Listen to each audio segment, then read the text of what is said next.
Hello and welcome to Retail Innovation Week. Now in its third year, Retail Innovation Week brings together business leaders, practitioners, change makers to engage in a week of conversation around the future of retail. My name is Foxholt and I'm the co-host today and on day 4. Day 4's topic is around marketplaces. For each day of Retail Innovation Week, we're going to run a 2-hour session where we interview a number of experts around the theme of the day. And then we're going to transition to a breakout session where we're going to have solution providers help us understand how to activate strategies when it comes to marketplaces and understand case studies. So to help me today, I'm going to bring on my colleague, Scott Latchup, who's going to co-host this event today. Hey, Scott. Thanks, Piers. It's great to be here today at Retail Innovation Week, discussing the broader theme of marketplaces. We have a great lineup of speakers who are going to provide insights on how to optimize marketplaces as part of a broader omnichannel experience. Some great platform partners who are going to talk about some of the ways that they're providing value to their sellers as well. Let's take a look at that lineup of speakers right now. So having listened to Scott just then, let's have a deep dive and look through the speaker list for today.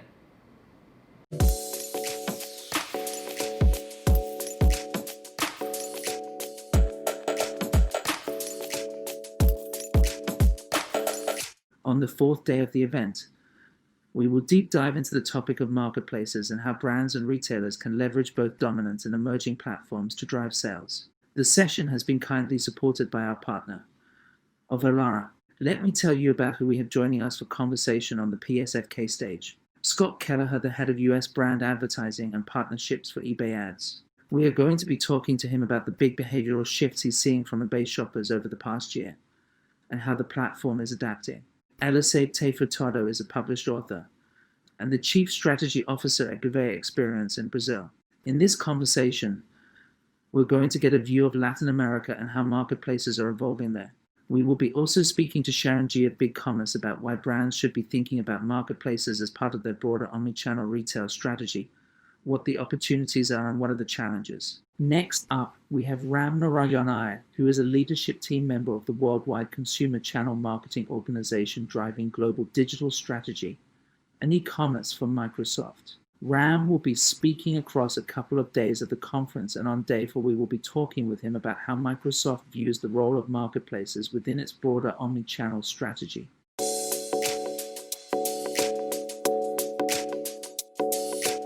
George Tranter is Senior Director of Global Marketplaces at Avalara. In his role, George oversees the business development operations strategy for Avalara's global online marketplace business. George has extensive experience leading business development strategies in the e-commerce and marketplace industry. We are thrilled to have George join us, and we'll be chatting about some of the factors that have contributed to the rapid growth and adoption of marketplaces, plus the strategies sellers can adopt to drive sales success. Foxholt is a fashion brand marketplace to the design and manufacture of thoughtfully designed, fair trade baked and socially responsible products. We are going to talk to the founders about how they carefully select marketplace partners and the ways they are helping brands succeed on their platform. We are also going to play to popular talks from earlier this week. Ron Thurston loves retail, and he's proud of it. Ron has led retail teams for some of America's most prominent brands, including Apple, Bonobos, and now Intermix, where he is VP of Stores. Ron will be joining us to talk about the themes in his latest book, Retail Pride. It's an indispensable guide for every retail employee, manager, and multi-store leader looking to accelerate their potential. Retail Innovation Week brings together business leaders, change agents, and practitioners to engage in a week of conversation and debate about the future of retail. Okay, let's go ahead and get started with today's theme of marketplaces. Let's bring our first speaker to the stage.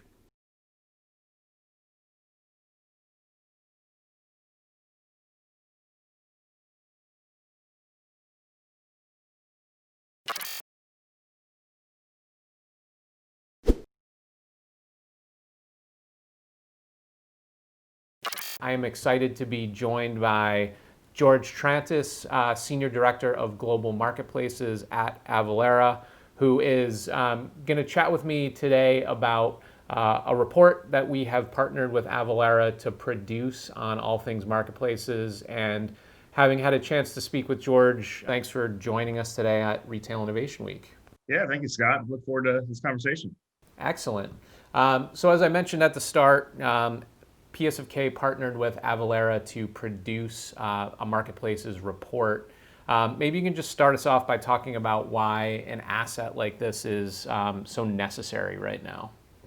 Yeah, I think there's a lot of factors into why this is a timely report, but also an important one. So obviously, with COVID happening, almost a year ago now, the world has shifted to an e-commerce, focus model. Brick and mortar has had its issues, and the natural thing for e-commerce is we know the big websites, we know who where I'm going to go buy my Brooks Brothers clothing from or whoever. But at the end of the day, Amazon, eBay, the Targets of the world, these large, Walmart, these large businesses have created this huge plethora of items and have really created this experience that has all the items you could want under one roof. And so, we all know those big guys, but at the end of the day, there's 100 plus really, specific brands and marketplaces that have tailored experiences to a specific, line of clothing or, shoes, accessories, and things like that. So marketplaces have really just grown,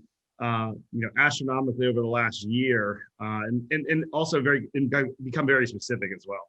I'd love to sort of understand, from perhaps a sort of consumer point of view or a business point of view, what you see as some of these sort of big factors that are driving that growth and adoption of marketplaces.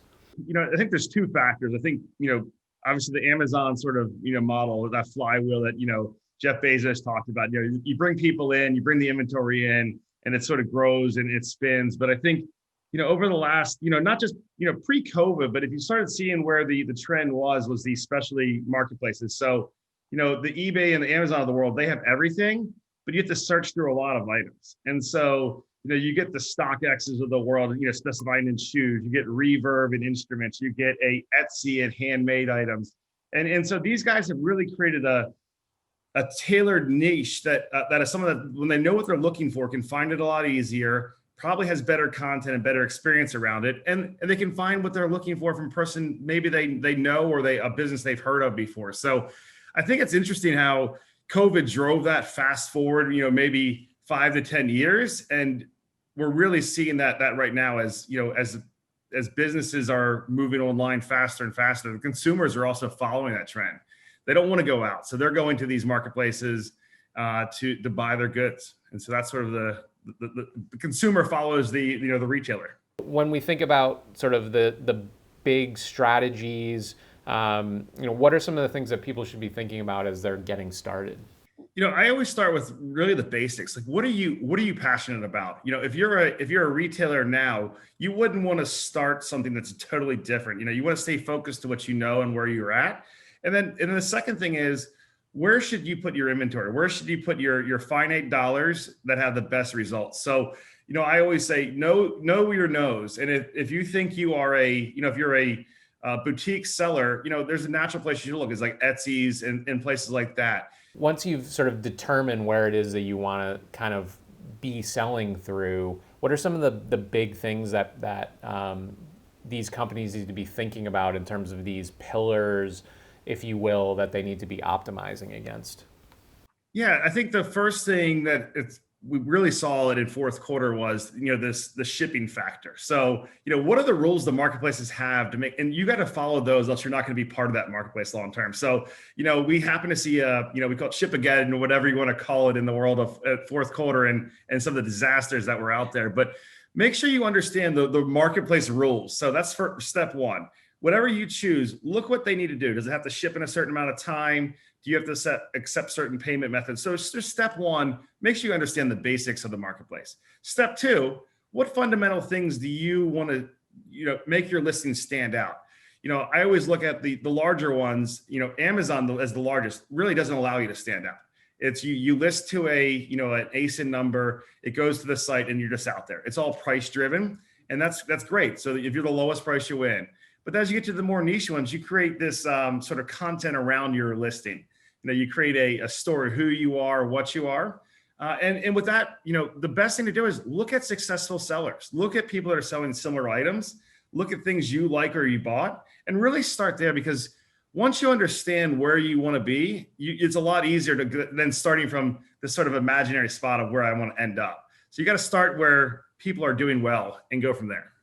And to your point about the shipping and fulfillment, when you think about the marketplaces themselves and what they can do to both attract sellers and then also create the best possible experience, what are some of the things that they need to be thinking about as well? Yeah, that's a great point. So I think, part of the intrigue of a marketplace, and as from a small seller, even to a mid-sized seller, is they do a lot of the work for you.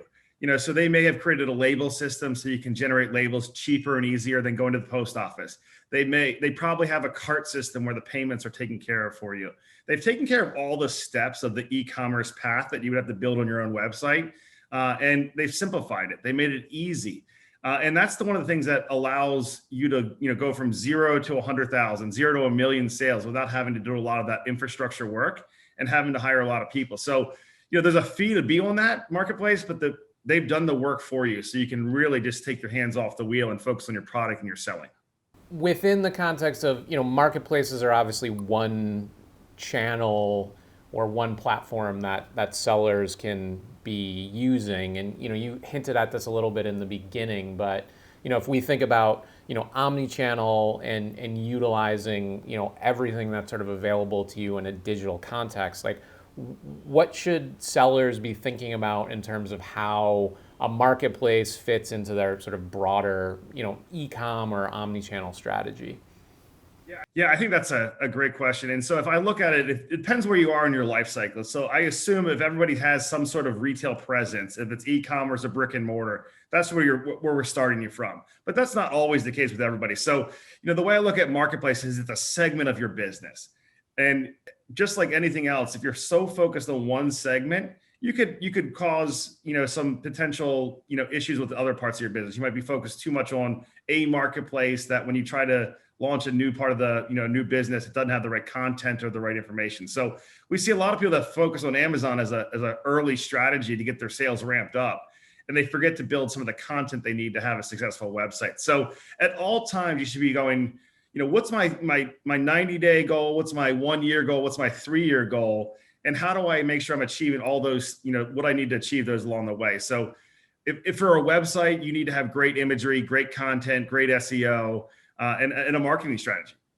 On a lot of marketplaces, you don't need any of that. All you need is, some basic information, a picture, and that. So you've got to build that as part of your strategy and understand where you want to be in the future. I think one of the biggest challenges or mistakes I've ever seen someone make is they put all their eggs in one basket, and that marketplace makes a shift and decides that's not important, and they don't have anywhere to go now. Just a note for those listening in, we'll put a link to the report, the Marketplaces Playbook, in chat. And if you don't get it there, then go to Avalara and we can get you a copy of that report. George, thanks so much for taking the time to chat with us today, and good luck looking ahead in 2021. Yeah, thank you very much.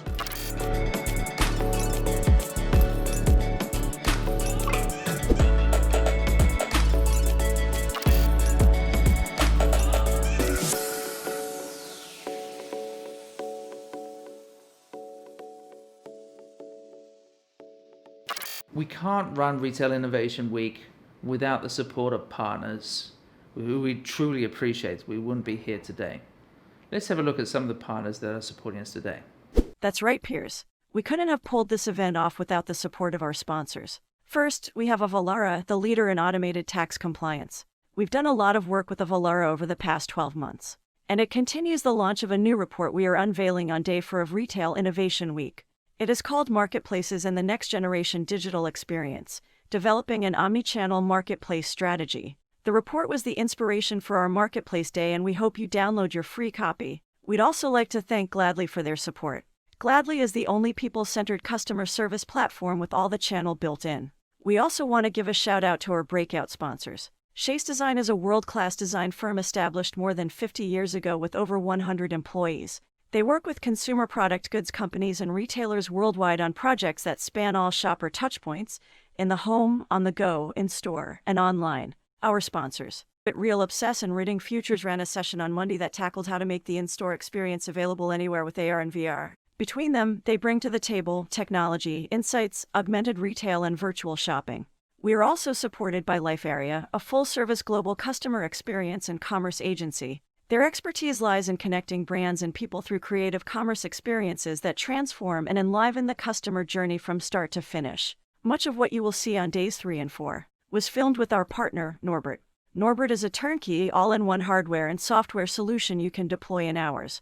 Thanks again to all of our sponsors for their support. Back over to you, Piers. So as you can see, Retail Innovation Week is supported by some amazing partners, and I recommend that you check them out, engage them, find out how they drive the future of retail too.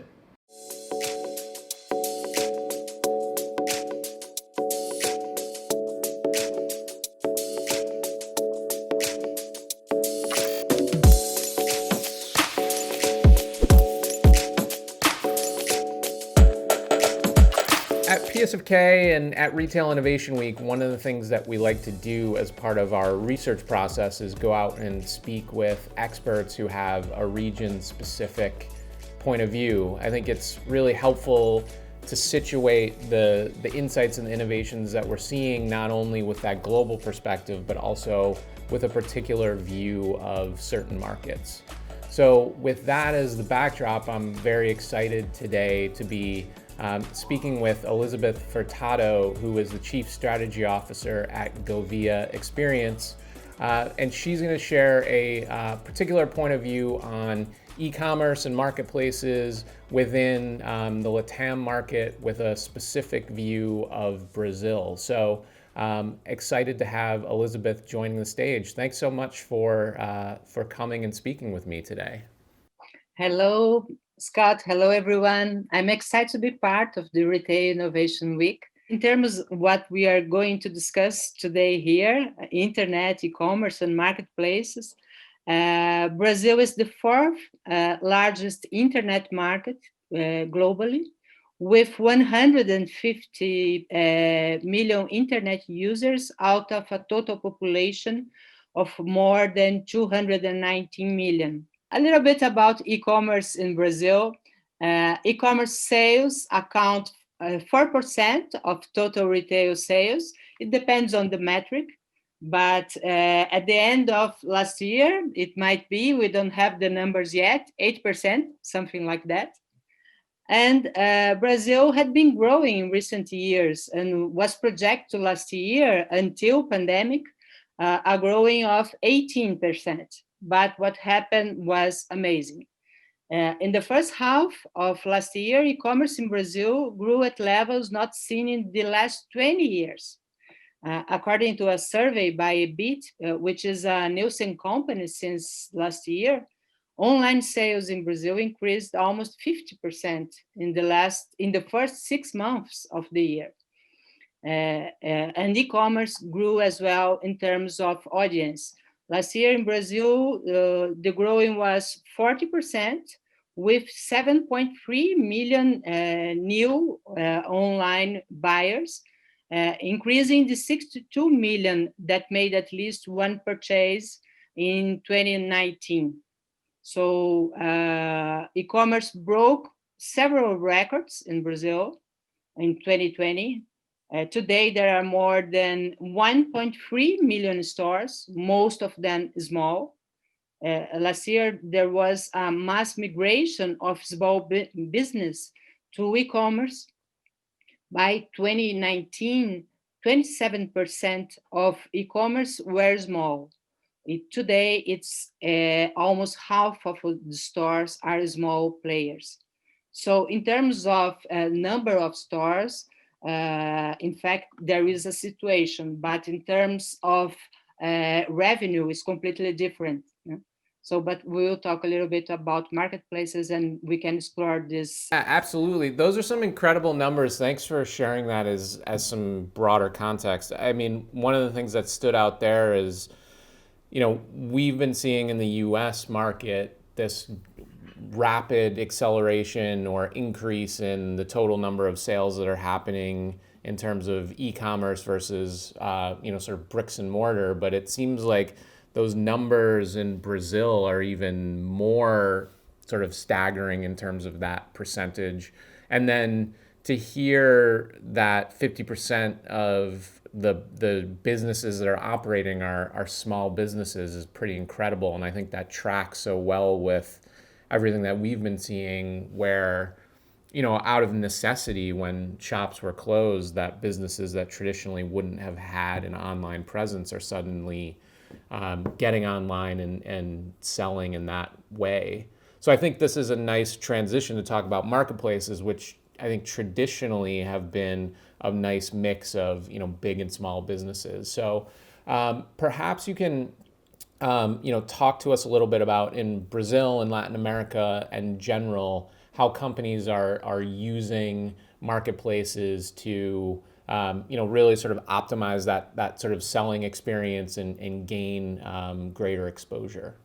In Brazil right now, we have companies that are in the future already. And these companies may inspire retailers all over the world. But the vast majority, Scott, still need to do basic homework on e-commerce. And marketplace retailers account 78% of total Brazilian e-commerce sales.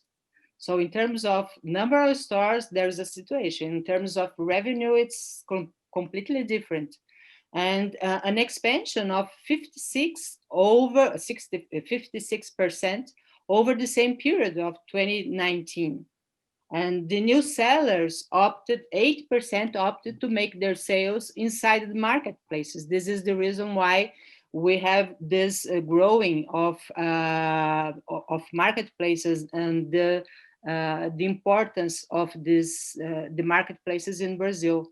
But only 70 brands or groups represent 85% of Brazilian e-commerce, the majority of them being Brazilian marketplaces.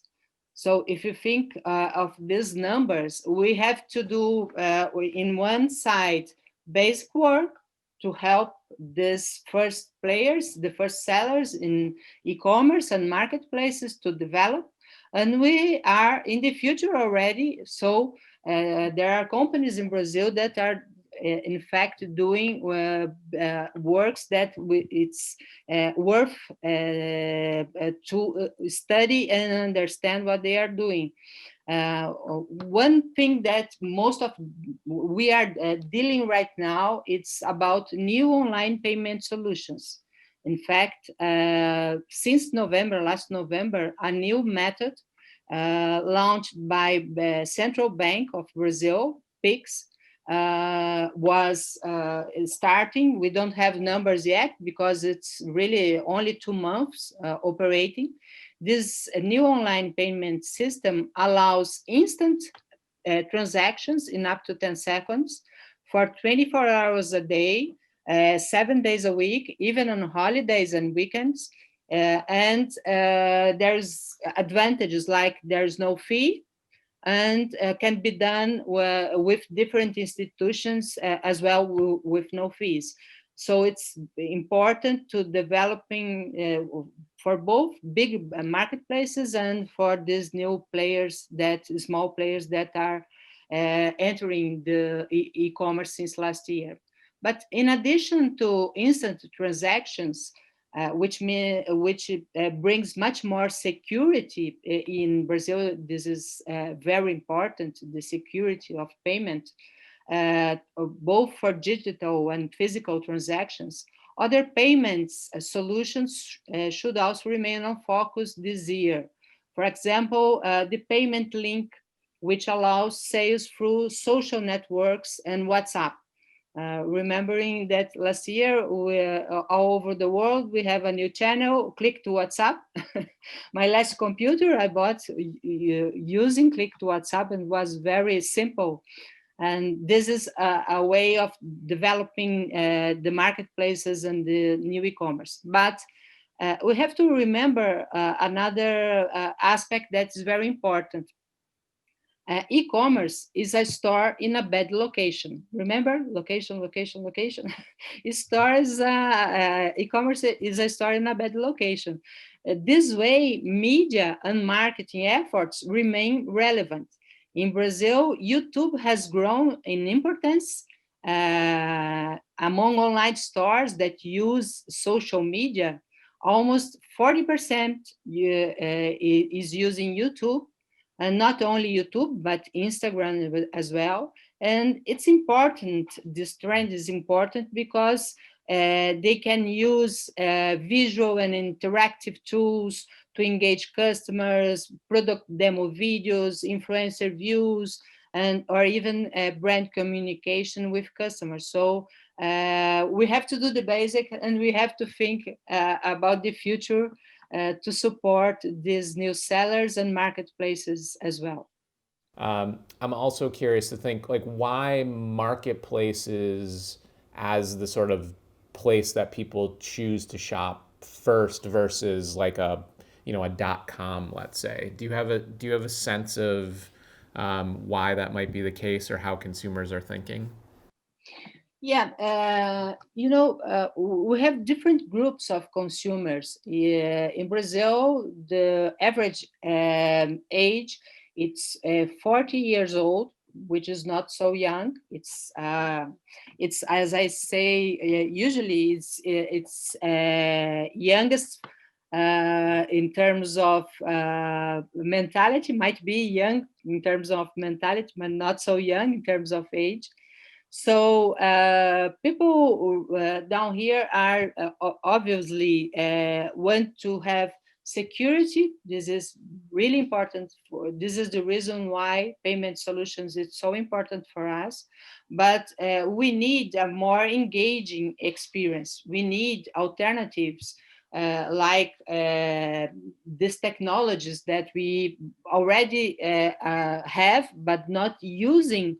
Because the moment in Brazil is the first moment in marketplaces, and the first moment for most of e-commerce. But at the same time, consumer wants an engaging experience so that it will be possible to buy, for example, fashion in a more fun way, or cosmetics, or products like that you can use augmented reality, or you can use other alternatives to really have an experience with the product. Mainly now, Scott, that when you go into a store, a physical store, it's a kind of a risk. Imagine trying on several different fashion alternatives. I have to confess, I'm not so, a little bit afraid of using and testing clothes that were not so cleaned. And we will not have this certainty, at least in these moments that we are entering right now, when the physical stores are adjusting to a new reality, using new procedures for safety and things like this. So consumers want more experience, but the players right now need to offer and need to organize a more basic moment. And I think that we have last year, and that was interesting, consumer is already in the future. So the companies have to be fast to do the basic, and at the same time do different things, apport technologies for the future, because we already want these technologies as consumers. This has been amazing. I have a much greater understanding of what's happening in the Brazilian and Latin American markets. I love closing out on that sort of ecosystem play, and it's interesting to see how that's developing in the Brazilian market and using that sort of the comparison to what's happening in China right now. So it's really, it sounds like an exciting time to be sort of in digital commerce within the context of Brazil and Latin America. And obviously it's a very savvy consumer who is using all the tools available. And to your point, there's the need to kind of do the basics, but also be, thinking further ahead to meet those needs. So thanks so much, Elizabeth, for sharing all of that wonderful information, and excited to have had the opportunity to chat. Thanks. Thank you so much, Scott. Bye-bye.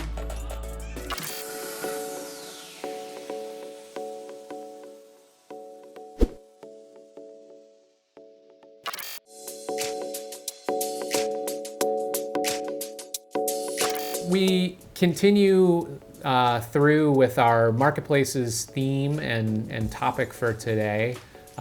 Really interested to sort of look at the role that advertising plays within the context of that, and understanding the ways that brands can tap into that to not only speak to their consumer, but also understand a lot more about who that consumer is at a really intimate level, and use those insights in order to drive stronger engagement. It's excited to have Scott Kelleher here from eBay. He's the head of US brand and ad partnerships.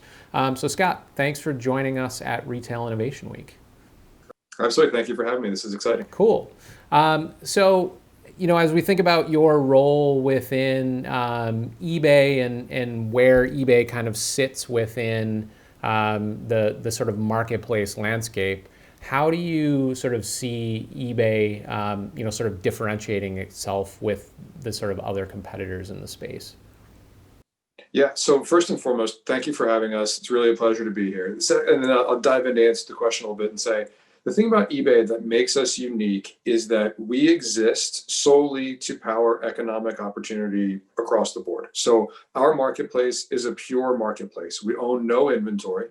We partner with millions of sellers across the platform, from individuals to small, medium-sized businesses, all the way to some of the biggest brands on the planet. And we serve everyone in between and do our best to treat them all equally. So there's currently roughly 1.6 billion listings on our platform right now. We get in the United States just over 100 million users every month. Globally, that number almost doubles. And that's really the fact that we don't compete and we don't ever take an inventory position is one of the things that really makes us unique. And we're also really happy to double down on that empowering economic opportunity component. And as we've been talking a lot about the changes that have been occurring in retail over the last year, one of the things that I would be remiss if I didn't call out was a program that eBay launched earlier this year called Up and Running.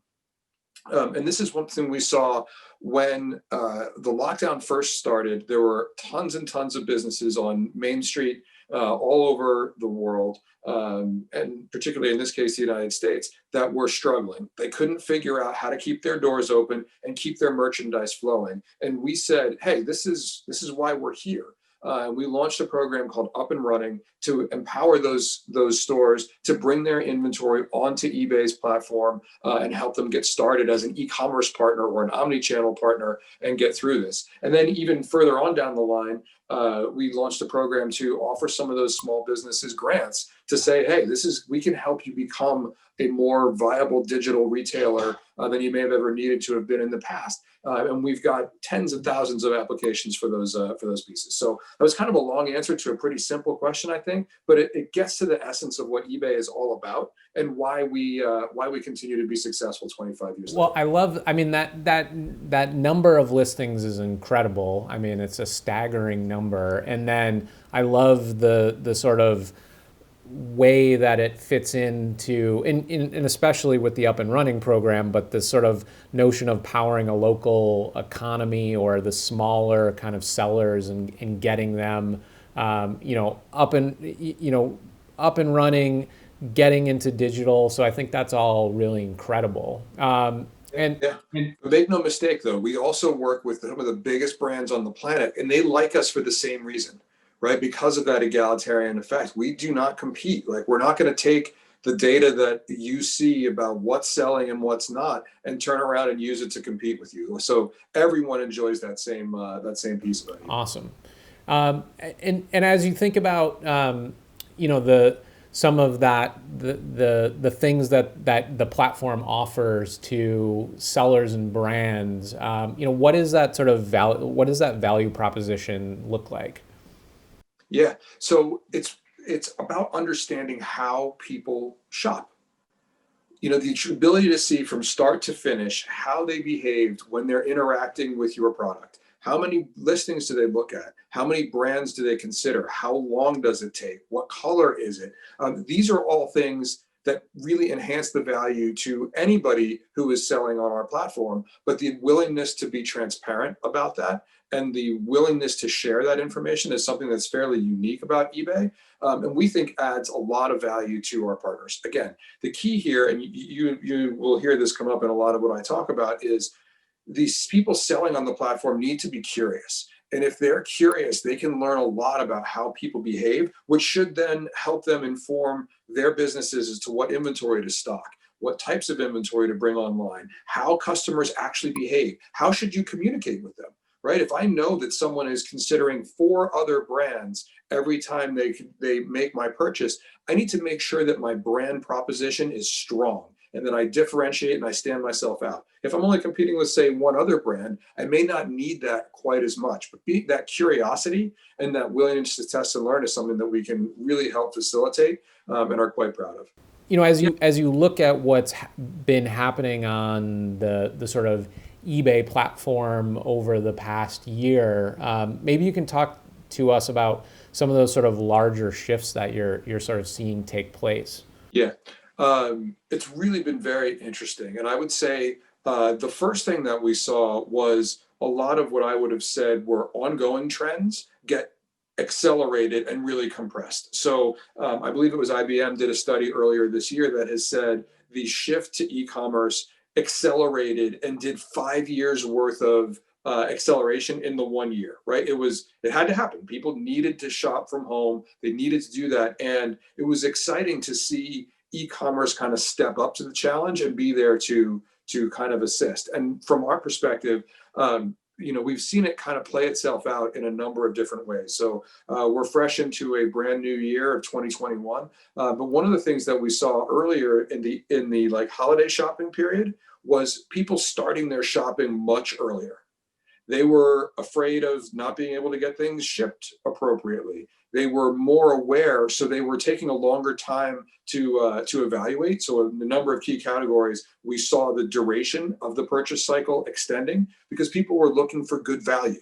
This has been a time, there's lots of discussions about economic uncertainty right now, and we saw that play out. People were looking for value and looking for a deal, and that manifests itself in them starting shopping for the holidays earlier than ever before. The number that I believe that we saw was 26% of our eBay shoppers had started their holiday shopping by the end of September.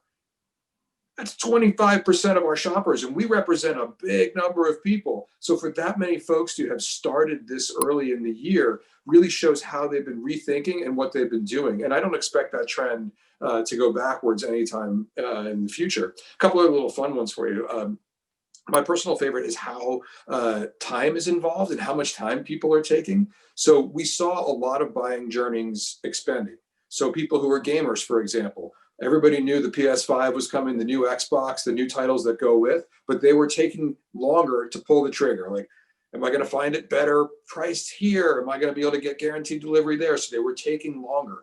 And this was something we saw over a number of different categories, but one that we saw it go in reverse was in fitness. We saw that category buying journeys compressed. I think people were constantly thinking to themselves, oh man, I've been snacking more, I'm home more, I'm stressed out more, and I need to get that fitness thing here now or I won't get started. Like I need to go now. So those buying journeys were happening a lot quicker. And just because we can do this type of thing, to the point of curiosity, how do people express that? The types of information that we can share is sometimes surprising. So, one of the things that I would say is our entertainment enthusiasts, so those people who buy movies and movie paraphernalia and all that kind of stuff on eBay, the most popular color that they were buying changed from 2019 to 2020. I don't know what that means. And by the way, before you ask, the color of choice in 2020 was orange as opposed to brown in 2019. So again, I'm not really sure what that's meant to represent, but from our perspective, these are the types of things that we can help our partners know. We can tell you what the most popular colors are. So as you're thinking about the types of inventory to bring on, we can make sure it's all online. Well, I love that you mentioned the fact that you don't necessarily know what that means, and I think the because it's to admit that, I think everyone wants to say that they have the answers to everything, and the being able to understand that and then helping them get to that sort of point of how that actually, what that means for their brand, I think is where the value actually comes in. And I think that's, as a partner, that's a really interesting place to be. I think that you're hitting on all the key words, right? You're hitting on this concept of learning, curiosity, and partnering. And if you were to say, okay, so what does a brand do in this world, like to be better, more successful? You're really leaning on it right there, right? You have to be more curious. You have to lean on your partners and say, hey, I'm trying to figure this out. Can you guys help me? Are there any signals that you may have? And vice versa, be open to us coming with you like, I don't know why that is, but maybe you guys can play something with it. And then, it also kind of changes the nature of how data gets shared, right? So we can share this type of stuff, but you should help us too. Like, share with us how your sales have been progressing. What have you seen? So that when we partner, again, back to that really important key word, we can build some of these things together. And I think, that has been a major change in what we saw from a marketer's perspective, is the willingness to partner and rethink, the duration of a test and learn. Like, if you try something and it fails in 24 hours, what did you actually learn? Nothing, right? You have to stick with it for a little bit longer and see, okay, so maybe the overall concept wasn't what we expected, but within it, we've learned a whole bunch of other things. And that, to me, has been one of the big changes for marketers. That's awesome. I love that sort of that openness and willingness, and that, I think for me too, like the relationships that are always the best are the ones where there is that sort of back and forth and the conversation that's happening. So, diving a little bit more into that sort of, brand marketing piece, where obviously consumers exist in a much more sort of fractured digital landscape now. So as you think about some of those, best practices, if you will, in terms of advertising, what are the things that kind of come to mind for you? Yeah, so it's a fun one, right? It's kind of this really interesting blend of traditional marketing with kind of what's happening in the world today, right? You got to take advantage of full funnel opportunities, right? You have to think about what you can do to attract new customers, obviously, but then also retain your existing ones and continue to bring them new value. Because, to your point, the shopping ecosystem has been fractured like never before. The media ecosystem has been fractured, and there's all kinds of new brands popping up all over the place and kind of all the time. And those types of things are ones that we've seen. On a digital front, like what are we seeing from an innovation perspective there? It's a lot more around, the deprecation of the cookie is coming, and how different companies are going to think about some of those things. Server to server technology, transparency around how you're using data and PII is clearly at the forefront of everyone's thoughts, and making sure that you understand why these things are all happening and are kind of important, to me is kind of like the next step. Is that partnership approach again, that like, okay, how can we solve some of these things together? Like, what might you guys be able to do that we hadn't thought of on the server to server integration? If we were to do one, what happens? Those types of things have been really interesting. Awesome. Well, this has been a great conversation. I love that curiosity and learning are sort of at the core of how you are thinking about, sort of approaching 2021. I think it's just like a great place to be. And for brands and the folks in our audience, I think like having that openness and curiosity is, ultimately necessary to be successful sort of moving ahead. So Scott, thanks so much for taking the time to chat with me. Pleasure. Great to see you, Scott. All right. Thank you.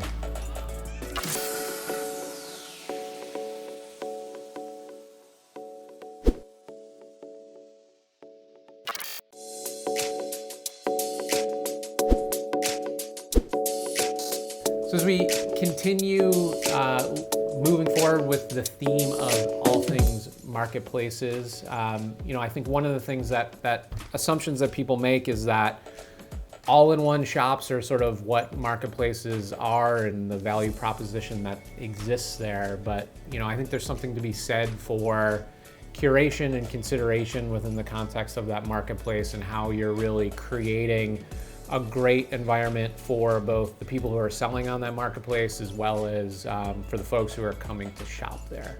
And with that as the backdrop for our conversation, I'm really excited today to have Dale Volpe and Katie Rowley, who are the co-founders of Foxholt, joining us.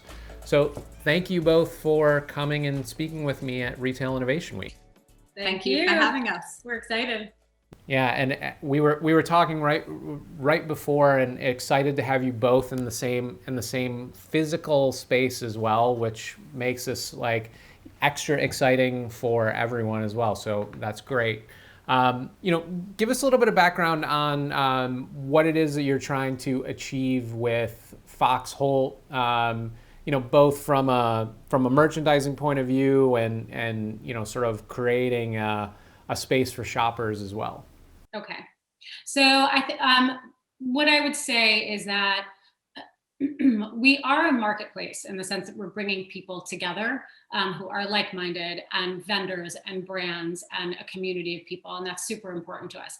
I think what makes us different and maybe not as typical marketplace is that we are about a brand as well. And we are focused on making sure that we have good continuity on our site and commitment to an overall vibe that represents what Katie and I are actually about and what Foxholt itself is about.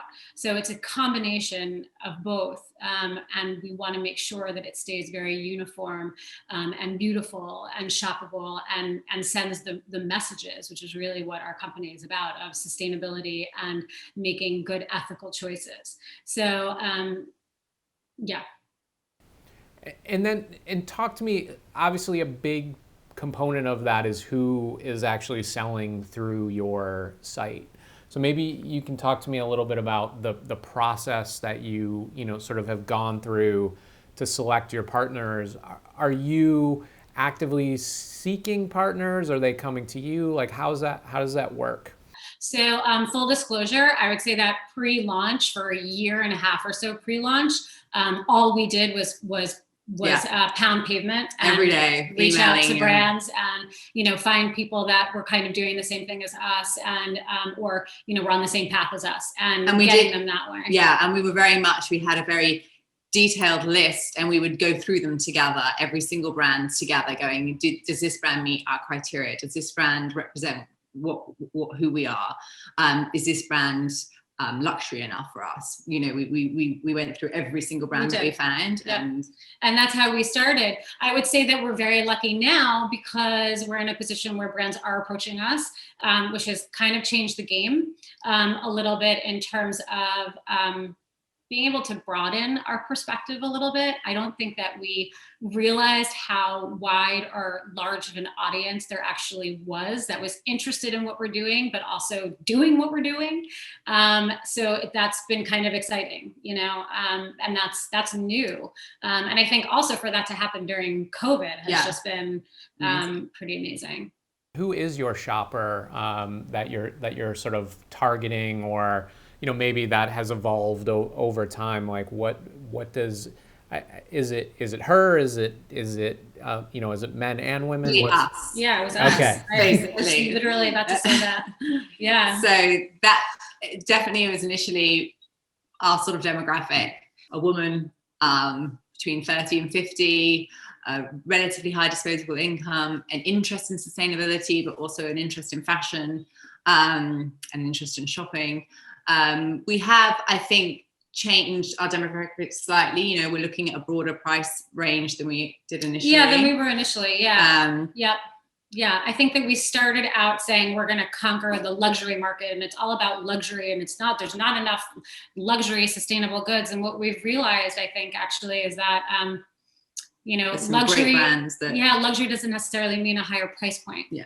And that's been a very interesting lesson for us, and an amazing lesson for us, that, you know, that goods can be created at lower prices by still paying people properly, and still, you know, staying true to ethical practices without having to be ridiculously expensive. So I feel like that's something we learned, and now we kind of run the gamut of both. I love that sort of reframing of luxury, because I think especially in the context of COVID, what that means to people is so different. And, you know, things like wellness and self-care and all of these things kind of like immediately come to mind in terms of like these experiences that we, you know, seek out as consumers, but, you know, weren't as readily available perhaps. And so they become that much more important. Yeah. Yes. And like what you surround yourself with, and then also what the idea of luxury is in terms of even like for fashion. You know, I think we started out being like, what does the woman wear to work every day? What does the woman wearing for drinks? Like, and now it's like, what is the woman wearing to, like, you know, have wine in her house on a Zoom call? You know, like, what is she wearing to bed that she can also wear the next day to the store? You know? So yeah, I mean, that's changed, you know, but we still all want to feel good. So, you know, I think it's a balance. It's a balance. So I'm curious, I think one of the things that I think is interesting about the way that your platform functions is obviously, you know, you've done a great job of sort of understanding who your consumer is. You have a great curation, but then you're also, you know, sort of bringing an editorial voice and sort of point of view for your shoppers. Maybe you can talk a little bit about the role that sort of content plays within the context of the Foxholt platform. Yeah, I think because we want to be our own brand, it was really important for us to have our own editorial and represent ourselves through an editorial. So from the outset, it was very important to us to have our own shoots and to show our products in a different light, in a different way. So yeah, we've done a number of shoots, and I think it's really helped give the site life and energy. And then with that, it's been quite easy to kind of do editorial pushes via email and stuff, because we've got the content and we've been able to use the content on social, which is and education, I think also plays a part in that, where we've taken kind of what our brands are doing and, you know, what we've put together editorially, and then also using that towards educating our customer, and, you know, and trying to push that forward as we move through COVID and into the future. And from the standpoint beyond, you know, as you're looking at, obviously you're building your own brand, and you're also helping your partners who are selling through your platform. What are some of the other things that you're doing to really sort of elevate their success on your platform? I mean, I think there's two sides of that. We've given them our technical functionality. I think is really strong. So I think it's very easy for the vendors there's a back-end portal for each of our vendors. They can log in, they can see all of their sales, they can see all of the products that are live, they can see which products are doing well. So for them, and that's quite helpful, I think. And then separate to that, we get editorial pictures from our brands, we post them on our social media. We've been working with influencers who will also push our brands. We also send sustainable packaging to our brands, which I think, you know, gives, which not all of them have, right? Which is representative of our company and of what Foxholt is trying to do, and gives them a new avenue of of higher end or luxury packaging. And I think because we're dropship, all of our money is basically spent on marketing. And so we've been able to employ a press agency to do stuff for us, which some of our brands necessarily wouldn't have been able to do. And we've managed to get some press for some of our brands, which has been really lovely and nice to share with them. Yeah. Amazing. I mean, talk a little bit, because drop shipping I don't think is totally mainstream for perhaps some of the folks in the audience. I know I learned about it maybe 6 months ago. What was the sort of decision to sort of utilize that? Because obviously fulfillment is a huge component of a successful sort of e-commerce experience, but talk a little bit more about how that actually functions and what that means for the business. Well, we didn't want to hold product. Yeah, I think that was because. Yeah, Go ahead. No, totally. I mean, we thought about it initially. We thought about buying in the product, and then we sort of started thinking more and more about sustainability and fast fashion versus slow fashion, and the fact that we didn't want to order and have product made that we couldn't guarantee we could sell. And so we just thought this kind of was more in line with what we wanted to achieve from a sustainability perspective. And then once we'd made that decision, a lot came with that, because then we were like, okay, well, now we need to make it easy to be a drop ship site.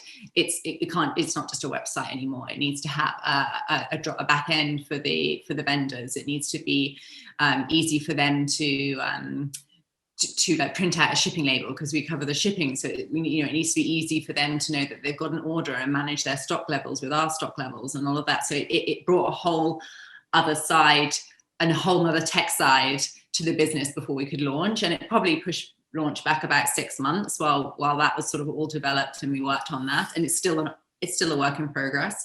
We have an integration with Shopify. We're trying to, that's being improved every day. So there's a lot that has gone with it being dropship, but I think it was the right decision for us. It was definitely the right decision for us. But I do think a lot of it goes back to the sustainability aspect, which was just not wanting to hold product that we couldn't necessarily sell, and then not having anything to do with it, and then it ending up in a landfill. That's where we started from. It's incredible just to see the shift of, just on my block in Brooklyn, and how much cardboard is like out on the street on a weekly basis. Like, it's incredible. And so anywhere that you can kind of like conserve and save and make things more efficient as we sort of move into this very digital first mindset as consumers, I think is incredible. As we grow and we get more people on board, there will always be, obviously we want sustainability and to be the basis of everything we do. Yeah. Also partnerships. I think we didn't really touch on that. We're trying to utilize as many partnerships as we can. So not just with our brands, but also with people who are influencers, people who are influencing, what shopping looks like now and what shopping looks like in our future.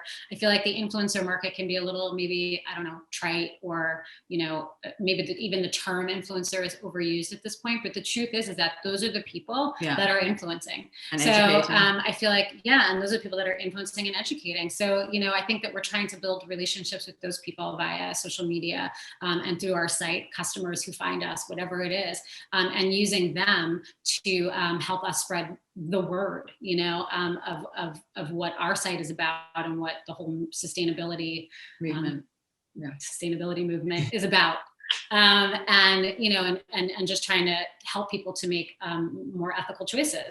But we didn't touch on the influencer marketing, and that actually is an important part of the equation as well.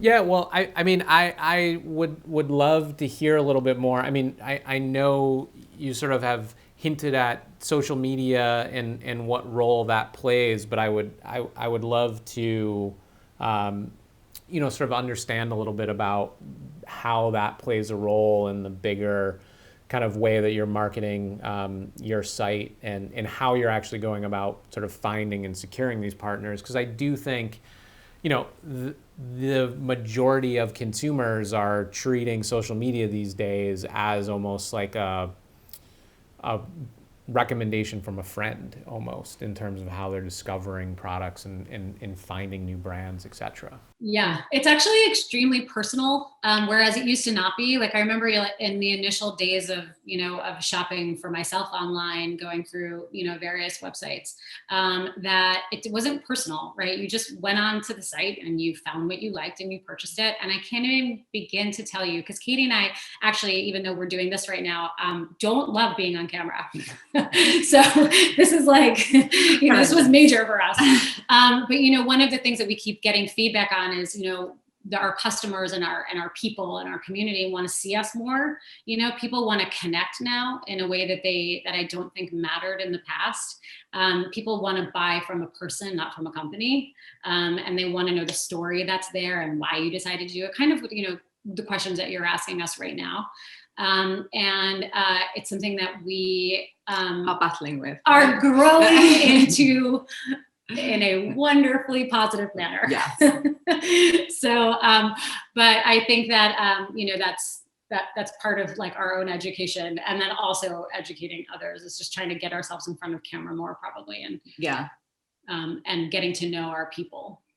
Well, I think that's, I think you're right.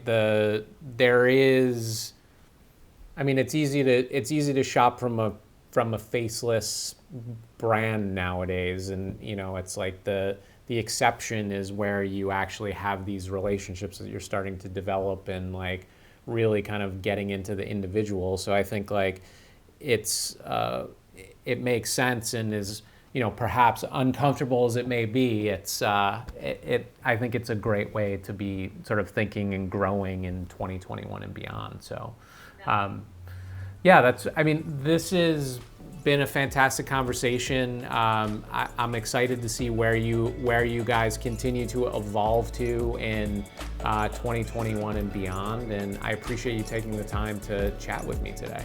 Thank you so much. Thanks, Scott. Yeah, absolutely. Thanks.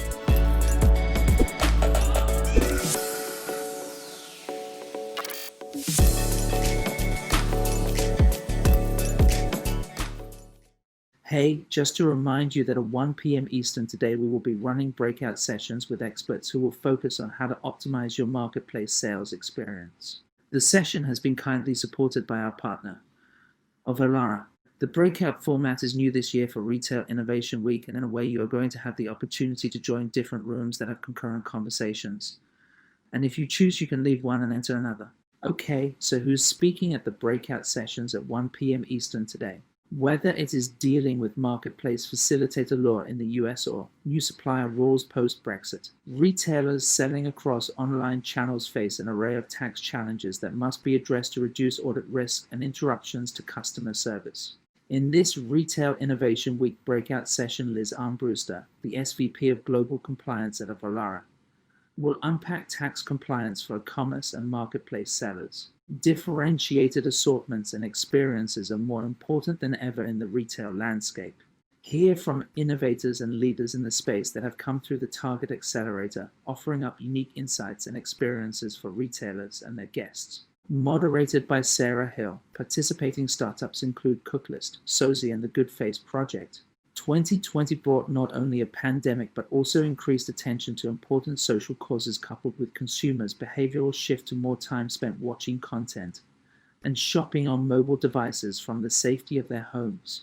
Chris Anthony will discuss how brands like Old Navy, Corona, and Elf, cosmetics created curated shops on Group 9 Swipe, shop platform that spark and serve real change across underserved communities and small businesses, all through mobile commerce. Up next, the Mad at Marketing show's Ben Pruce and Ben Dietz unpack how brands, platforms, creators, and consumers are creating the new reality of today's open marketplace in real time. Conversation with BugBox President Ollie Edgerton and Shopify's VP of Creator and Influencer, John Wexler.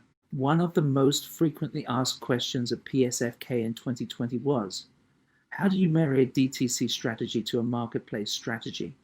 Tune into this session to hear Lisa Pendleton, EVP of Strategy at Critical Mass, Joe Scotts, Chief Digital Commerce Officer at Velocity Commerce Group, and Bill Hahn, VP of Marketing, discuss what an e-commerce pivot entails in 2021. They will tackle questions like, how do you launch a legacy brand on Amazon 3P and grow a whole new revenue stream? DTC, Amazon, Walmart, Etsy, Farfetch. The list of places your brand can appear in the digital age knows no end. In this session, Patrick Brady from Night Market, a new venture from media buying powerhouse Horizon Media, will join Alex Gibbs and talk through some strategies to help retail and brand executives think through how to weight their e-commerce presence. The online marketplace model is incredibly popular among shoppers, and for many, their first stop when shopping for products online.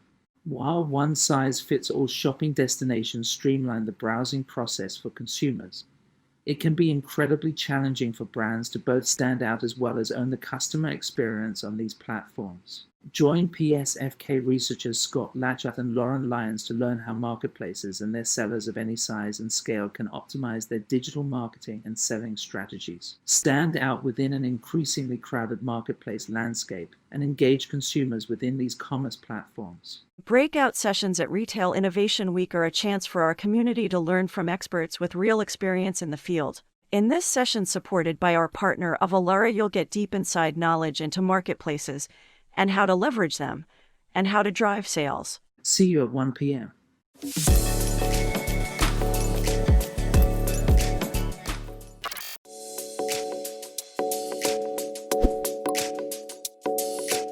I'm excited today to have Ram Narayan Iyer, who is the Worldwide Director of Digital Strategy and E-Commerce at Microsoft. And he's been spending the last few years driving sales through third parties. And he spoke on the first day of Retail Innovation Week talking about some of those strategies.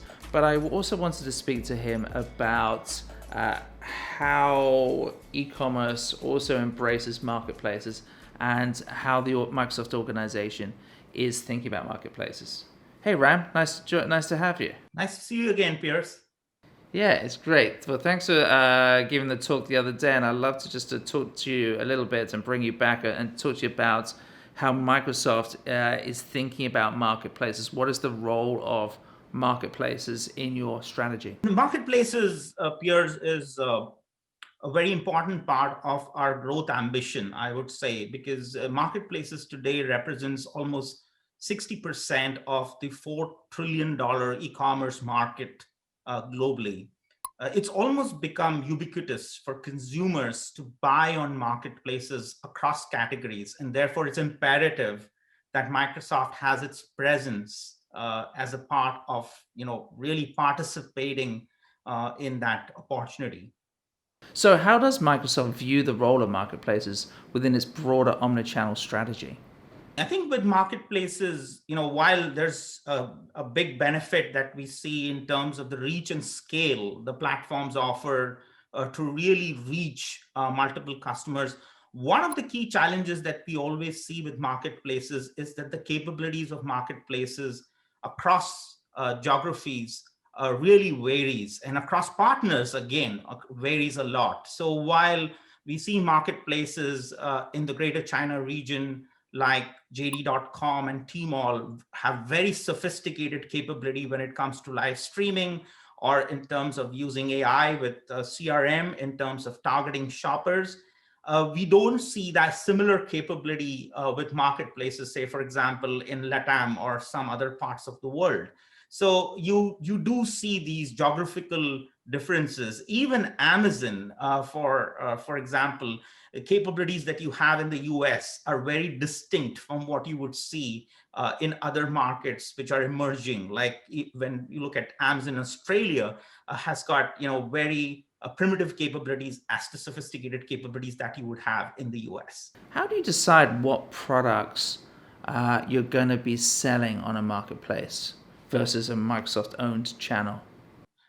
So historically, what we've done, Pierce, is that we've really taken a very inclusive approach to listing products on marketplaces. We've really not made a distinction between what we will sell through our owned and operated channel and through marketplaces. And it's really centered around this belief that we need to be customer-centric and give consumers really the choice to decide, the platform that they would like to, purchase the product. We have retailers and brands listening to this talk, and some of them are trying to work out what their marketplace strategy is. Are there any great recommendations, tips, or tricks that they should consider when they think about applying themselves to marketplaces? Yeah, no, I think that's a great question, Piers. And I think, traditionally marketplaces and even till now have focused more on price and selection as the core parts of their experience. They've not focused on experience. Like you look at physical retail, there's been a lot of investment that's really gone as a part of the experience. But marketplaces have really focused on giving a great price, and that through the price discovery mechanism, which happens in marketplaces, and offering that wide range of assortment. So I think there's a huge opportunity for us to really improve the experience on marketplaces. And I think specifically, I'd say there's one big opportunity that I see, which is important for all of us to acknowledge, is the role of Amazon amongst all the marketplaces which is there. Amazon in many ways is becoming, I would say, the first mile in the digital shopper's journey, with almost 63% of customers starting their journey on Amazon. It's becoming extremely critical that you offer a great experience to customers on Amazon, not just from making sure that you can achieve sales on Amazon, but overall optimize your digital shelf ecosystem across various partners, because consumers do browse on Amazon and shop at other retailers as well. So it's important to acknowledge that part of the experience. And from an experience standpoint, we have to kind of go beyond, I'd say it's important to focus at the heart of the experience.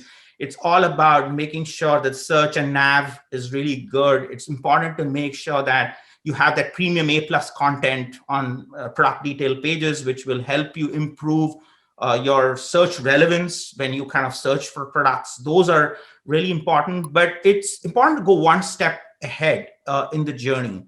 And some of the examples that really come to my mind here is one of the campaigns which we are recently running on Amazon, which is the Laptops for Lifestyle campaign, where you are able to really match the audience or the persona to a particular laptop. So if you're a rising star or a student, the Surface Laptop Go is the perfect product for you.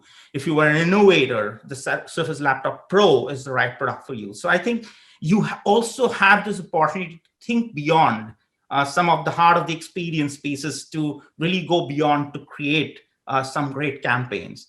And another example, perhaps, is also very interesting, is to really create what I would call as virtual interactive experiences and stories where you can actually immerse the consumer as a part of that experience. And one such example that comes to my mind is the Walmart Wonder Lab, where we've lost the opportunity to browse across the aisle and really unbox products and play around with products. And we created a Minecraft experience with Walmart, with Xbox, which really is a virtual interactive choose your own adventure kind of an experience, which was very engaging. And this really transforms that experience from being transactional to become much more emotional. So I think there is a huge opportunity to double down on the experience piece on marketplaces. Ram Narayanaya, Worldwide Director of Digital Strategy and E-commerce at Microsoft. It has been a pleasure. It's always interesting to understand the different techniques and the different ideas that you employ when it comes to retail innovation. Thanks for coming today. Thank you, Piers. It was a pleasure being with you.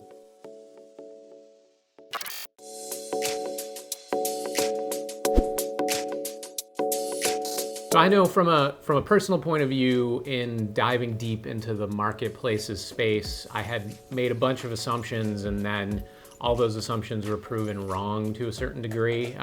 It's a much more complex and nuanced conversation, and it's really fascinating to see where marketplaces fit within not only the e-commerce space, but just sort of retail omnichannel strategy in general. And so I'm very excited to have Sharon G here, who is the Senior Director and GM of Omnichannel at Bigcommerce. I've had an opportunity to speak with her before, and she has a lot of great insights to offer on sorting out the whole marketplace sort of landscape and where that can fit in. So Sharon, thanks so much for joining us at Retail Innovation Week. Yeah, thanks, Scott. Appreciate it. Excellent. So maybe as a starting off point, you can just give us a little context on your role and then a bit about what Bigcommerce does for people who might not know.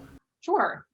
So I lead the Omnichannel Technology Partnerships practice at Bigcommerce, which means that my team leads the relationships that help our merchants, essentially the partnerships with any ads channel, marketplace channel, or channel that a merchant might want to advertise on, sell on, or fulfill from. So that includes Google, Facebook, Amazon, eBay, Walmart, Wish, TikTok, Pinterest, Snapchat, all the channels that you might have an app on your phone that supports.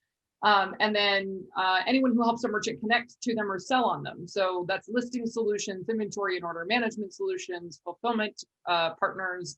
And so Bigcommerce is an e-commerce platform. We are a leading open SaaS e-commerce platform for businesses of all sizes, but we're especially well suited for mid-market. So, 1 to 50 million in GMV and enterprise, which is 50 million and above in online business. And our mission really is to help merchants sell more at every stage of their growth and across all channels. So that includes, we act kind of as a central nervous system in which a merchant can manage their sales and their fulfillment. We have integrations to all the major channels, enabling merchants to sync data and inventory and orders between the various different sales channels and advertising channels.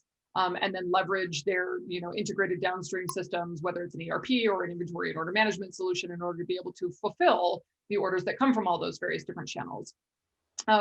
Unlike some e-commerce platforms that kind of take a vertical approach to their solutions, Bigcommerce is a partner-first ecosystem. So we have, very significant investment in the SDKs that we make available to our partners. So we commit to taking an open approach and feel that this is really important because it allows merchants to create the commerce stack that they need to be most successful, instead of, offering solutions that essentially address 80% of the use cases. But if your use case isn't met, then sorry, we don't have a solution for you. We take the opposite approach. So it's very much a best of breed open ecosystem focused on allowing the merchant the choice for the partners that they need to suit their business, because they know best. Right back to the beginning of that intro, you rattled off all of these amazing marketplaces. I think you've done that once or twice before in the past.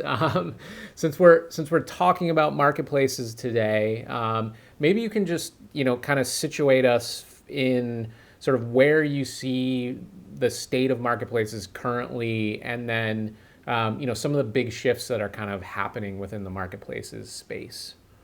Yeah. So what's fascinating is it's very hard to categorize what a marketplace is now. And because we're reaching a singularity where all of the platforms that used to be ads platforms, think Google, now has Buy on Google, which is the ability for a merchant to list their products and then receive orders from a channel, essentially. And we're seeing the same thing with the social commerce platforms, where historically Facebook was very, very much an ads focused organization that was, driving traffic directly to a merchant's site and monetizing, their relationship with their merchants via primarily advertising, with the announcement of Facebook Shops and checkout on Instagram, both of which Bigcommerce is one of the 2 e-commerce platforms that has a native integration and a very, very tight relationship with the Facebook commerce team. Now it requires product data, inventory data, and order exchange to go back and forth in order to be able to fulfill those orders that are coming from checkout on Instagram, or the checkout capabilities across Facebook Shops and Instagram Shops, that allows those orders to be brought into Bigcommerce and then fulfilled via whatever solutions a merchant already has in place. So what is a marketplace? Well, historically, we've thought it's Amazon or eBay or Walmart, or Wish is a newcomer to the space that recently IPO'd. And there's many, many global regional marketplaces that specialize in certain countries and regions. Mercado Libre in Latin America, for example, and many others in Asia Pacific and Europe. And so what what brings them all together in the direction that we're going is that they all require structured product data. So they all need product data, inventory data, product attributes, because all of these channels surface these products with various different algorithms in their search and merchandising capabilities. And so one of the best things that a merchant can do is to really invest in making sure that their product data is, number one, optimized for those channels if they want to sell across multiple channels. So making sure that you have all of the relevant data that a Google schema cares about, because that's how they're surfacing your product to increase discoverability, which of course then leads to better return on ad spend and more sell-through, more GMV on those channels.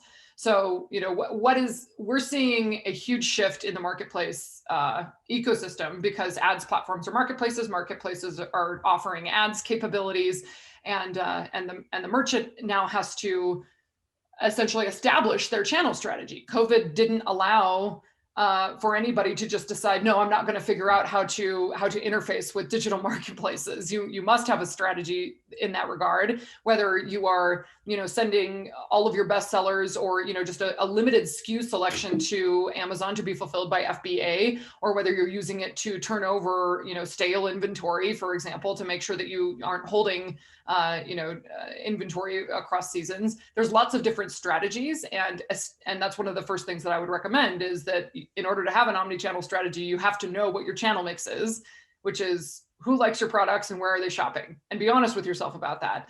Where can you find them in this post-COVID world where everyone's going to marketplaces to discover new products? And then how can you build a relationship with them? How can you have them discover your product on those channels, and then eventually get them to come back, and direct traffic to offerings that live on your direct-to-consumer site, where you can then do things like capture their email address, remarket to them, make sure that you can build a loyal relationship with them by offering additional benefits, whether it's free shipping or loyalty programs, or subscription-based offers. All of these are the kinds of things that I think one needs to consider when creating an omnichannel strategy, and how your brand sits within those marketplaces. Well, I guess when you think about marketplaces, what are the opportunities that are present for a seller, and how it versus the challenges that they need to be navigating or thinking about there?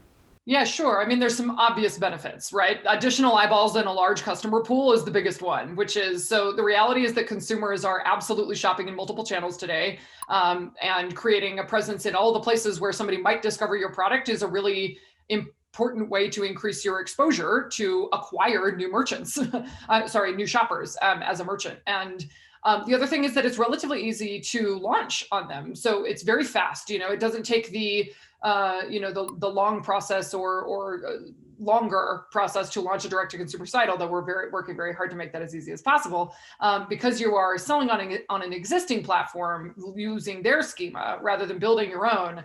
Getting started on a marketplace is really simple, because it's mostly about product data and imagery, and some making sure that that's optimized is really important. But there's not a significant requirement for additional brand content. It's optional, and whether it's enhanced brand content or otherwise, there's lots of opportunity for products in context of lifestyle content. But as that's one of the benefits, is that it's easy to get started. It's fast. And as a third-party seller, kind of all you have to do is load your products data, your images, and your inventory, and then set up your kind of payment your payment details and shipping details. And so, we certainly recommend having a standalone direct-to-consumer experience, because some of the challenges that come along with that you mentioned around marketplaces is, although you have a lot more eyeballs, there's significantly increased competition. So, if somebody's browsing your site, they're still on your site. If they decide not to, maybe they click on an ad from Facebook and they come to your site and they're looking at that product that they like. Well, if they get distracted on your site, it's still your products they're buying. Whereas if they get distracted on a marketplace, they very much could be gone. They're noisy channels, particularly if you're selling kind of undifferentiated or commoditized products. And so, which becomes kind of a race to the bottom. So you have to figure out, one of the other challenges is that there's less access to data. So when you own your own direct-to-consumer site and have marketplaces as part of your channel strategy, but not your sole strategy, you have access to data, whereas if you were only on marketplaces, a lot of the data that you have about your merchant and the ability to retarget, or about your shopper and the ability to retarget them, is very limited, which we're very familiar with relationships with folks like Amazon, for example.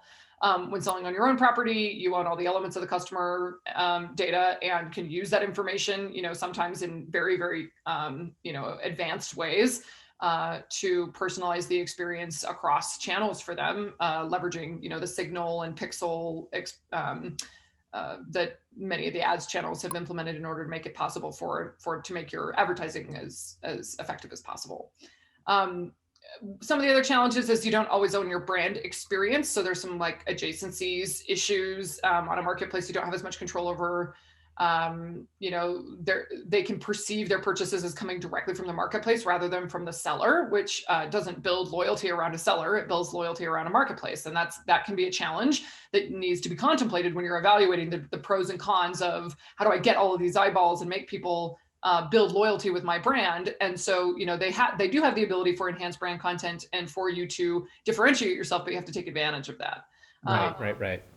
Yeah, I'm sorry to interrupt. I'm curious, and I think you're sort of heading towards this path anyways, but again, you hinted at this a little bit before, but when you're thinking about how you balance those eyeballs with what you're listing on marketplaces versus what you have on your own channels, what are some of the ways that companies are kind of navigating that balance?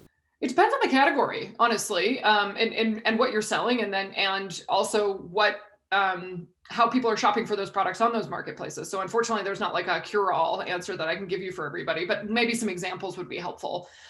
If you are a retail store that does let's say you have a really large brick and mortar footprint, and if you have products that you're not driving a lot of traffic to that are going to sit in order to get 2-day Amazon FBA, if you send products to them, you will need to ensure that you have enough inventory and that inventory is moving through fast enough that you're not getting kind of charged significant either short-term or long-term storage fees, because you need to make sure there's enough sell-through on the products. So I've seen one of the strategies be that people will put a limited number of the things they never run out of on Amazon.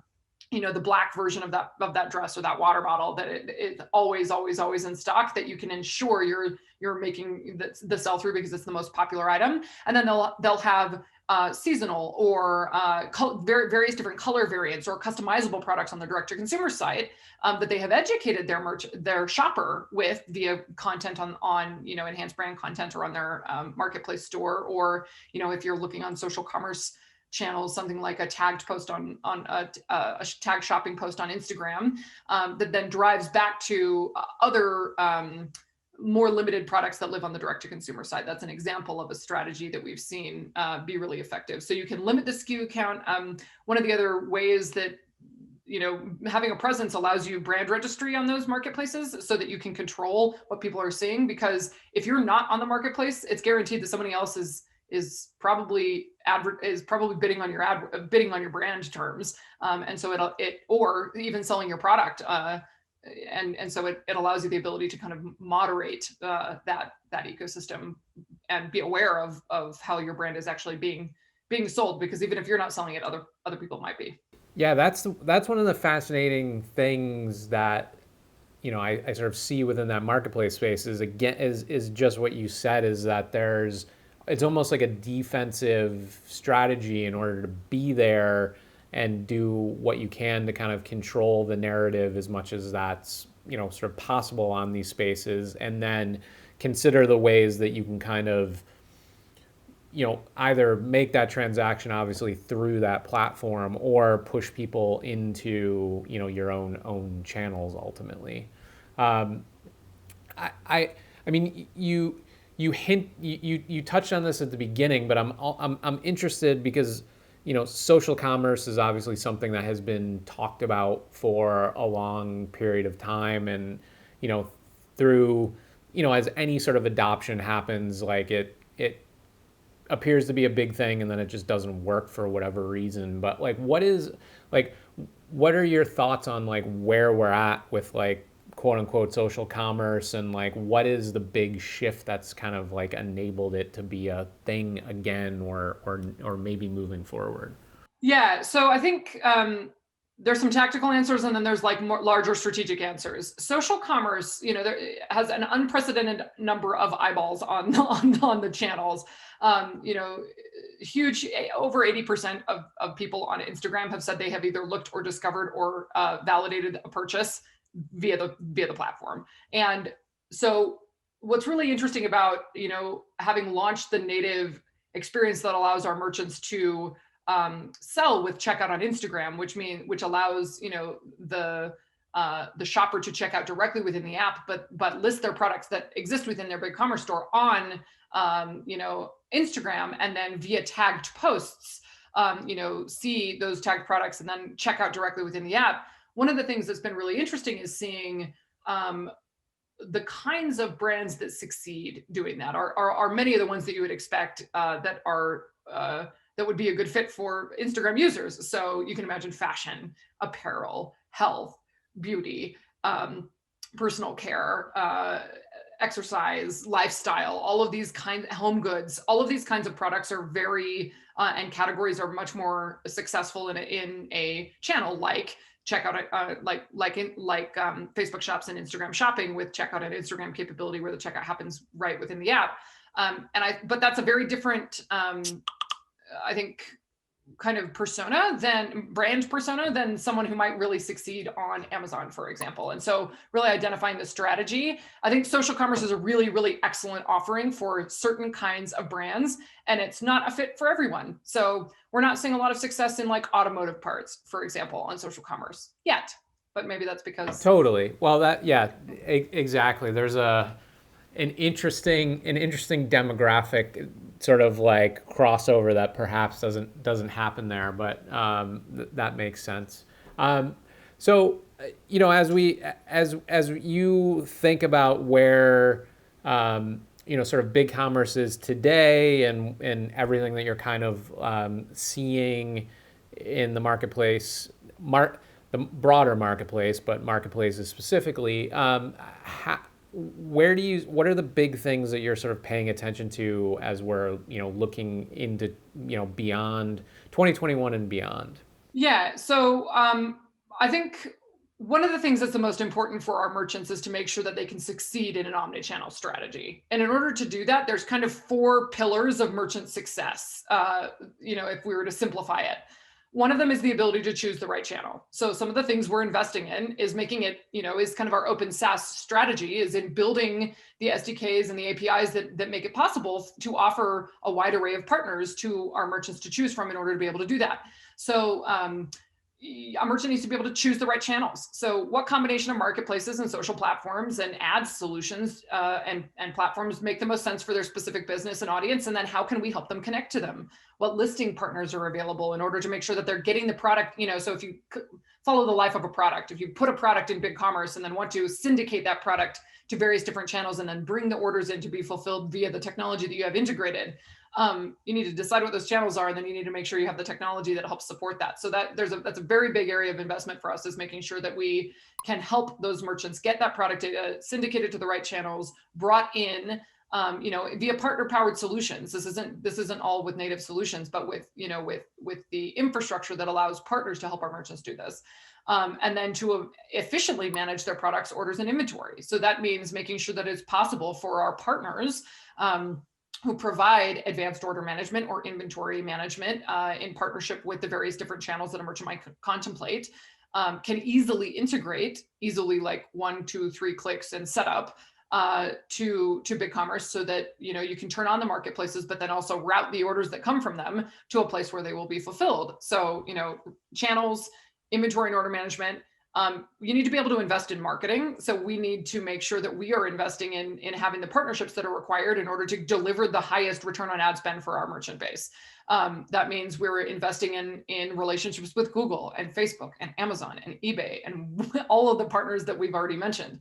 Whether it's marketplace ads or Google free listings, email marketing. I think one of the biggest takeaways is I'm still surprised that people don't understand that Google has now offered free listings. So it used to be you'd have to pay to get your product data listed on Google, and Google has come out and said, no, we will make your listings free. Just send us your product data, get it over to us, start a Merchant Center account so that we can send you organic product listing traffic. If you aren't doing that, you should do it immediately.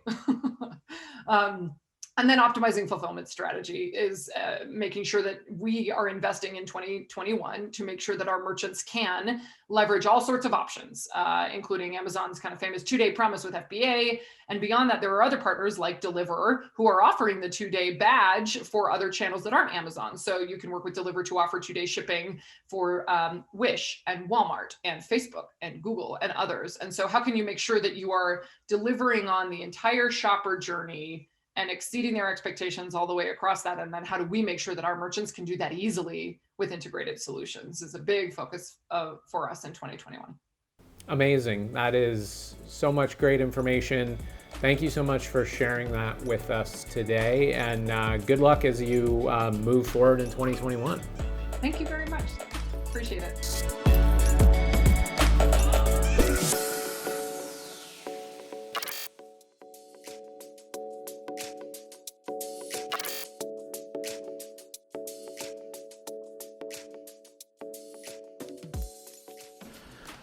One of the persons who's really kind of popped into my radar is Ron Thurston.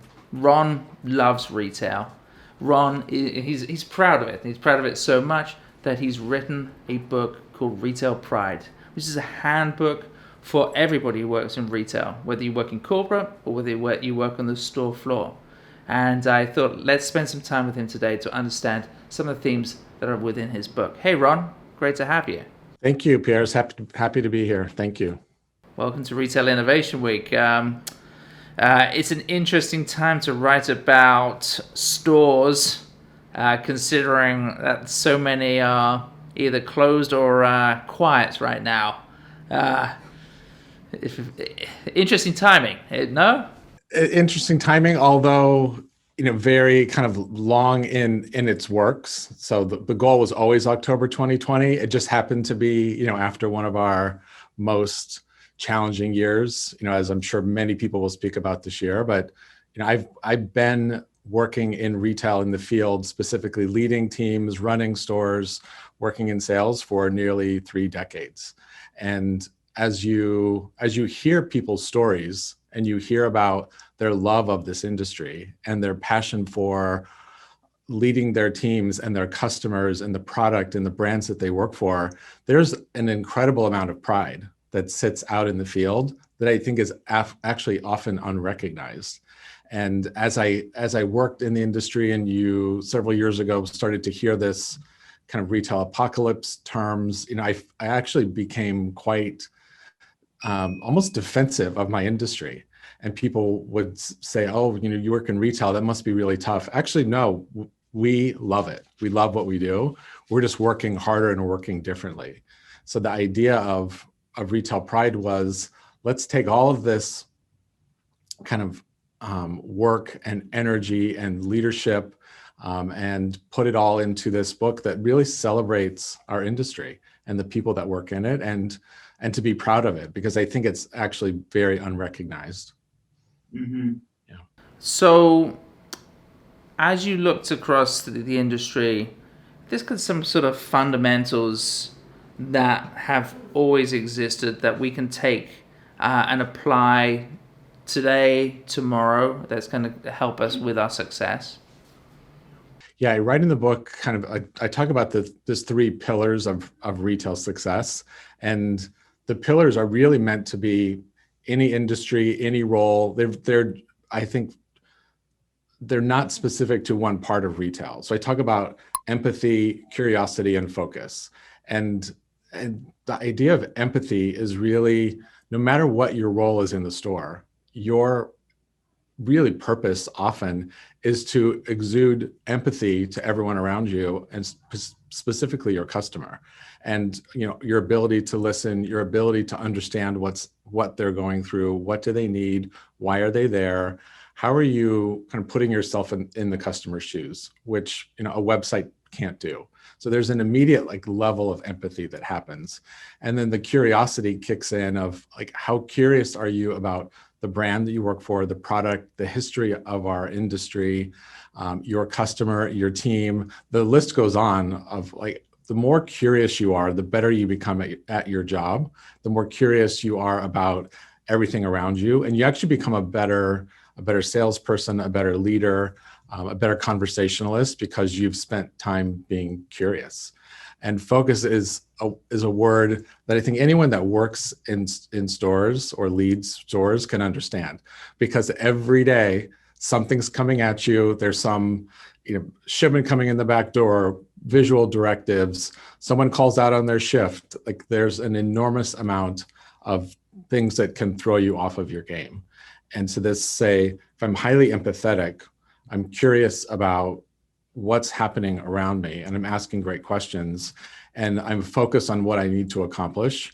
Those, in kind of working side by side, can actually kind of set people up for success in this industry, and I think actually many others. And they can sound simple, but I've received so much feedback of that makes sense. That's exactly what I've been trying to say.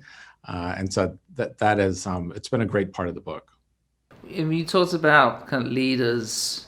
There's some specific skills that they should be embracing or training for today. Yeah. I'll give you a couple that I've written about.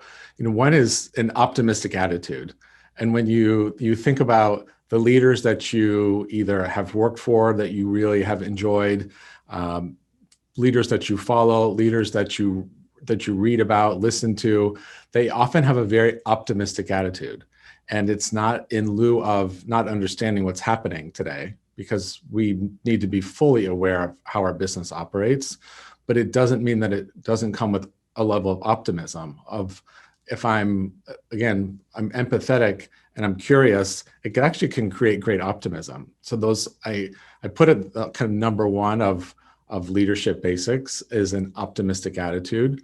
One of the others that I really speak so highly about is let everyone know where you stand, and that what's important for you, what's important for the company, where do you sit in the scheme of success, what is deemed success, and that you're fully transparent about what's going on.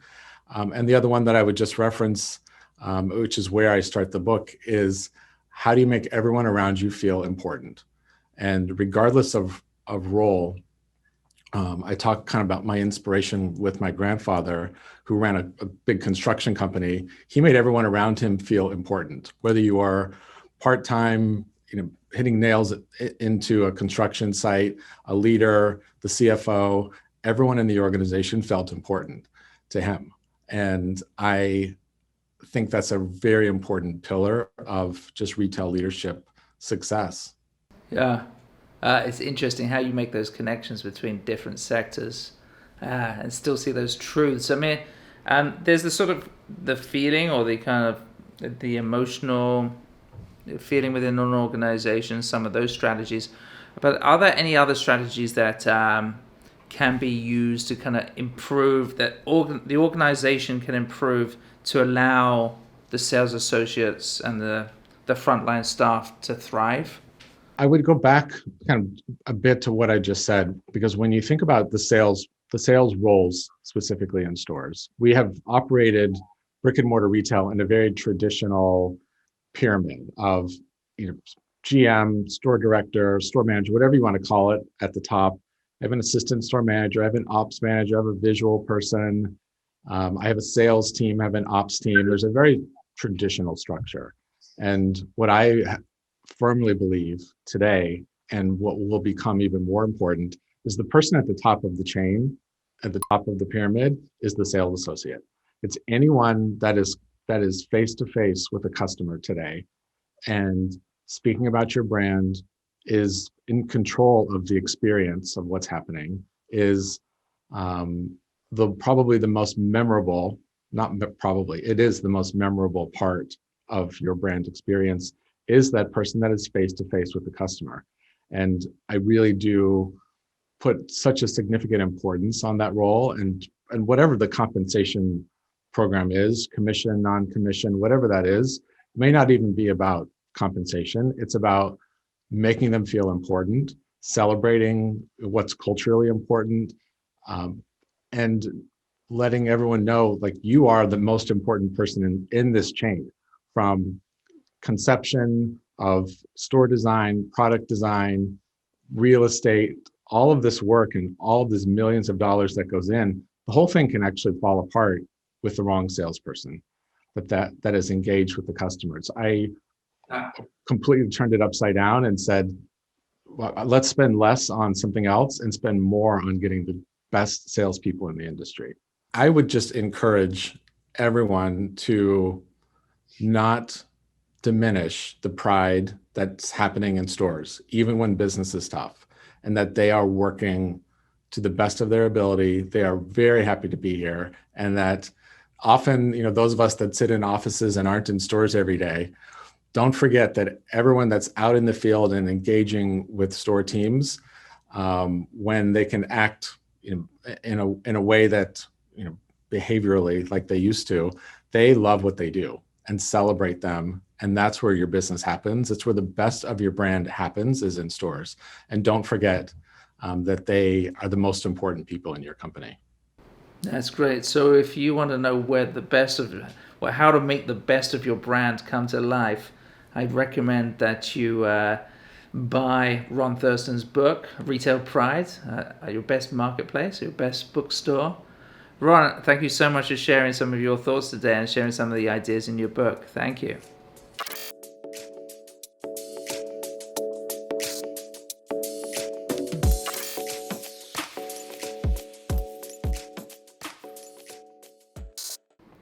Wow, what a great series of experts. They really helped us understand topic of the day, understand the different ways to kind of think about the future of retail. I hope you've enjoyed the show today. We will be releasing the whole day as a video, and you'll be able to share that with colleagues, deep dive, and so forth. Thanks for being part of Retail Innovation Week. The community is as important a part of Retail Innovation Week as the speakers are, as the PSFK researchers are. So I hope you join us at a future event. Thanks for coming.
This is your host, Piers Fox, and we're excited to have you join us for today's Breakout Sessions. Welcome.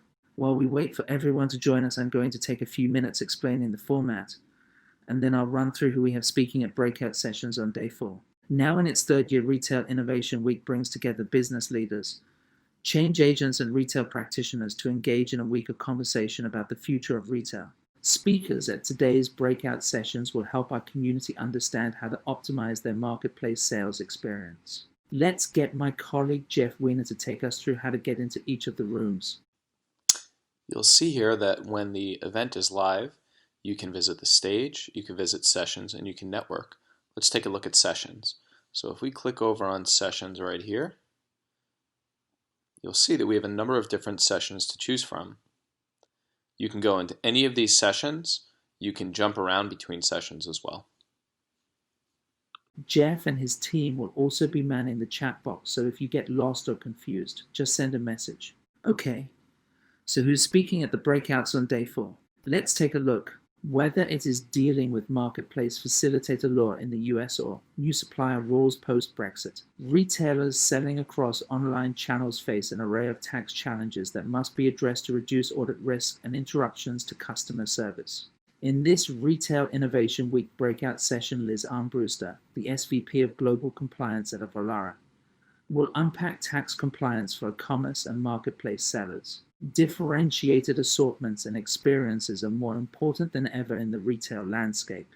Hear from innovators and leaders in the space that have come through the Target Accelerator, offering up unique insights and experiences for retailers and their guests. Moderated by Sarah Hill, participating startups include Cooklist, Sozy, and the Good Face Project. 2020 brought not only a pandemic but also increased attention to important social causes coupled with consumers' behavioral shift to more time spent watching content and shopping on mobile devices from the safety of their homes. Chris Anthony will discuss how brands like Old Navy, Corona, and Elf Cosmetics created curated shops on Group 9 Swipe, shop platform that spark and serve real change across underserved communities and small businesses, all through mobile commerce. Up next, the Mad at Marketing show's Ben Pruce and Ben Dietz unpack how brands, platforms, creators, and consumers are creating the new reality of today's open marketplace in real time. This conversation includes BirkBox President Ollie Edgerton and Shopify's VP of Creator and Influencer, John Wexler. One of the most frequently asked questions at PSFK in 2020 was, how do you marry a DTC strategy to a marketplace strategy? Tune into this session to hear Lisa Pendleton, EVP of Strategy at Critical Mass, Joe Scotts, Chief Digital Commerce Officer at Velocity Commerce Group, and Bill Hahn, VP of Marketing, discuss what an e-commerce pivot entails in 2021. They will tackle questions like, how do you launch a legacy brand on Amazon 3P and grow a whole new revenue stream? DTC, Amazon, Walmart, Etsy, Farfetch. The list of places your brand can appear in the digital age knows no end. In this session, Patrick Brady from Night Market, a new venture from media buying powerhouse Horizon Media, will join Alex Gibbs and talk through some strategies to help retail and brand executives think through how to weight their e-commerce presence. The online marketplace model is incredibly popular among shoppers, and for many, their first stop when shopping for products online. While one-size-fits-all shopping destinations streamline the browsing process for consumers, it can be incredibly challenging for brands to both stand out as well as own the customer experience on these platforms. Join PSFK researchers Scott Latchett and Lauren Lyons to learn how marketplaces and their sellers of any size and scale can optimize their digital marketing and selling strategies, stand out within an increasingly crowded marketplace landscape, and engage consumers within these commerce platforms.